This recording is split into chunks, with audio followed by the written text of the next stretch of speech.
Hello. We are 6 months in. It's almost 4th of July. Can you believe it? The year is almost done.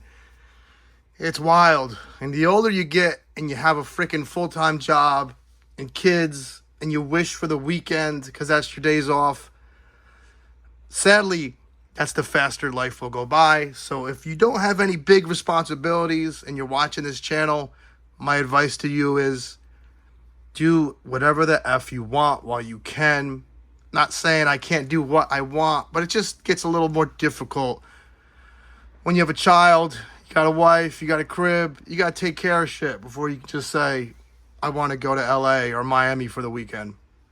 You feel me? So do things while you can, kids. If you are a little older and you got responsibilities, that's fine too. We hold it down and we do what we want. And what I want to do is play and talk about cool fucking toys. So it's 6 months in, and I'm just gonna have my favorite figures of the year, and a few of them haven't changed, and this is one of them. This is too bad.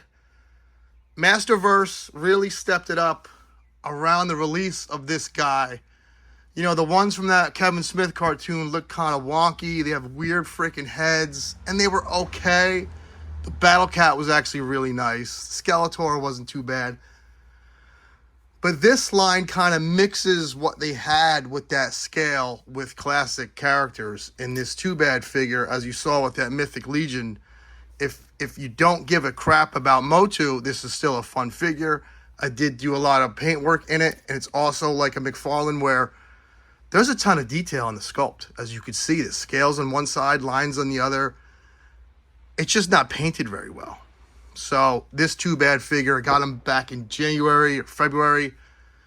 It's still one of my faves of the year. And I don't think that will change as the year goes on.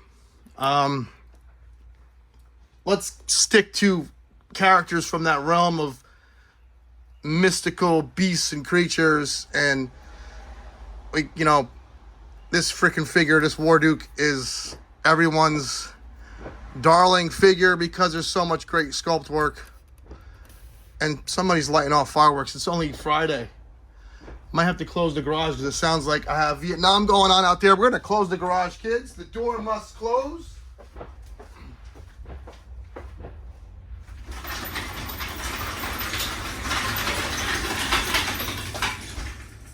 This Warduke figure is spectacular. I talked to Randy personally. I'm not making that up. I saw Randy in Jersey. This line is doing well. You're going to get about at least 10 more figures out of this line before it's done.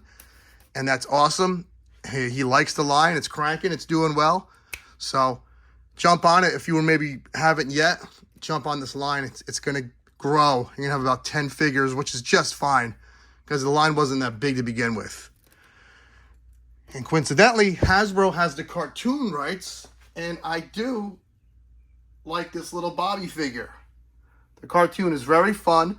The movie wasn't that bad, and these characters were in that movie, which to me is silly. Why wasn't the movie just about these characters? They were so fun. And you have everything there. You have the nerd. You have the black chick. You have, it's already diverse, which is what these movies are pushing towards, which is fine. It is what it is. It's already there, baked in. You should just use them characters. Instead, you got Hugh Grant and the dude from Wonder Woman. It's still a fun movie. But look how fun Bobby is here.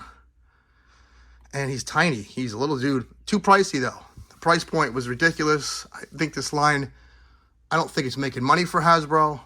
But when you price a figure this freaking big at near $30, but at least he comes with, I forget the little unicorn's name. Great little figure. A lot of character in that little guy. Let's move away from that realm. Go back to my wheelhouse of superhero figures. You know, I give Mezco a lot of shit. And I think rightfully so because they're a weird company. I don't give a shit what anybody says. They handle things weird. Like, for example, Indiana Jones, you can pre-order from now until mid-July, which is great. They're going to open the pre-orders open, and you have time to decide if you want that Indiana Jones by Mezco. Where the Gomez that came with that mech, you had fucking 5 hours to decide. Like, I was like, damn, do I got all these bills? I can't do it. I got a toy show coming up. I got some bills I got to pay. I can't pre-order this figure. Gone. It's like, that's not a fun way to make collectors buy toys. I don't give a shit what any Mezco diehard says. That's not a fun way to buy toys. But this Superman is freaking fantastic. He comes with 7 heads. 7 heads. That coincidentally also scales somehow to McFarlane figures. He comes with laser eyes. He comes with a little plant evil thing. I forget its name. If you are a Superman fan, this is a must-own figure. It's top-notch. This is Mezco. That's Mezco at their best, where the Batman 89 and Ghost Rider was them at their worst. That's a discussion for another day. Here's a figure I got way back in January. Still on here. I talked about him too many times, but it is what it is. 6 months in, I still love this figure. He is so super freaking clean, and the sculpt work is where you need it, around like the head and the chest. Love this figure. He will be on my top 10 probably at the end of the year. Another figure I got early on.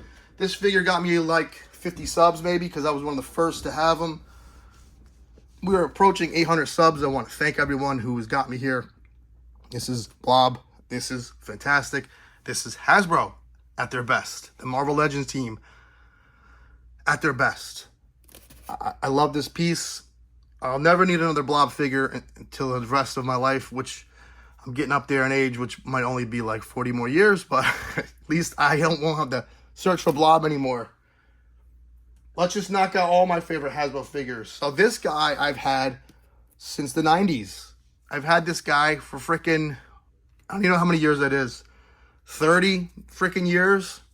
And now I have him in Marvel Legends form. It was pricey because it's a Build-A-Figure. I love this piece. This Chode piece is so cool. I know a lot of reuses there. I don't care about shit like that. I'm not a stickler for reuse, or if something ends up looking good, if they used Abomination pieces for this and it still looks great, what do I care what they did? But I do wish they just made their figures boxed alone, like McFarlane kind of does, like the Mega.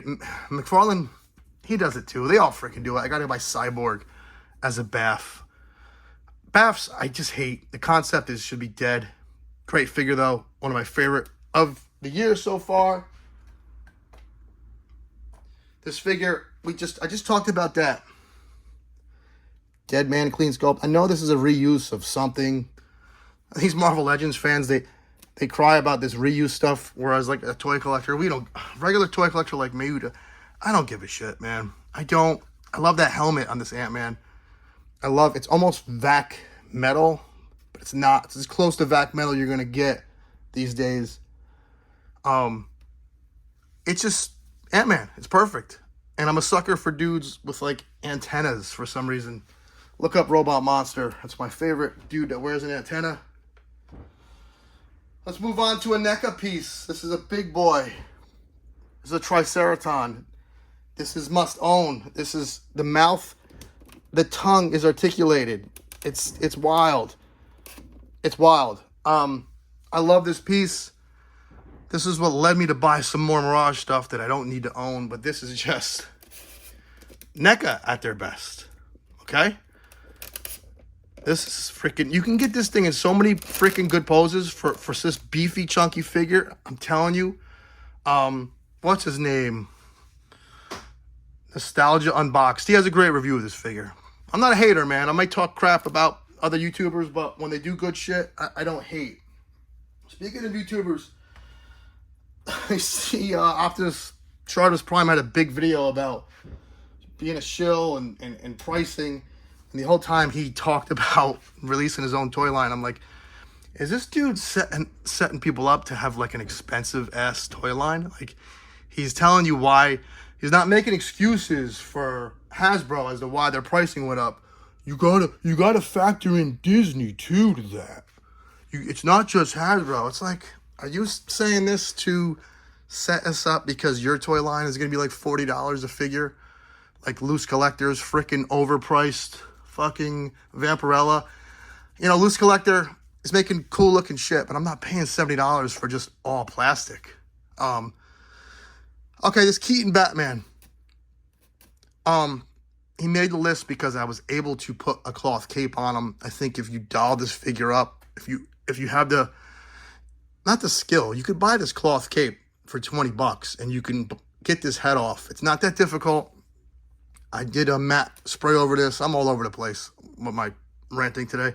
Sorry. Fire it up. This is a $20 figure. We're talking about price. And with a cloth cape, it doesn't look like a $20 figure, does it? I mean, it's not now. I made that cape, though. I didn't spend another $20. These YouTubers are weird. They're all making their own toys now. So you got the Foosh, Shartimus, Unparalleled, which is cool, but don't let them fool you. They're all making some decent money off YouTube, I think. Maybe I'm wrong. You know, I don't need to keep talking about this Nightfall Batman. It's gonna get boring. You know, it's there. He's one of my favorite. I think that might be it. Let me look around. That might be it. If I just want to finish my discussion, you know, oh, here we go. This was a late one. You know, this ain't cheap though either. Toy companies just, and I don't know if it's the, you know, I don't know what the license for Street Fighter had to be, but this is a $25 figure. It's not that cheap.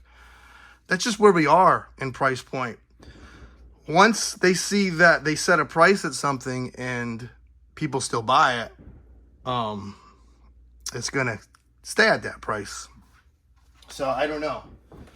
But back to selling your own toys.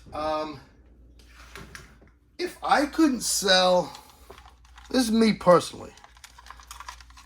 If I couldn't sell my own action figure line at 30 or under, I wouldn't fucking do it. I would feel too guilty because I know you want collecting to be fun. And a part of it being fun is when you buy a bunch of figures and you don't feel like, damn, am I going to be able to eat this week? Did I miss my phone bill because of this? That's a part of it. So if I make a figure and it's $80, man, I wouldn't be able to sleep at night. That's my story. I'm sticking to it. Take care. Have fun. Let me know what you think. If I don't get your comments, something's going on where I don't get notifications for comments. I get notifications for likes and new subs, which is awesome. It'll be 2 in the morning and my phone will light up and I got a new sub. And that gets me little midnight chub. But for some reason, for comments, I don't get notifications. So I have to go back into all my videos and look up the comments because I like the engagement and I love suggestions. One guy took a shit on my review because of my voice. It's like, what do you want me to do? I'm excited. I lost my voice. I'm not going to miss a week, you know, and not be able to talk about a great figure, you know? So I appreciate the engagement. If I don't get your comment right away, it's my phone, okay? Take care, have fun.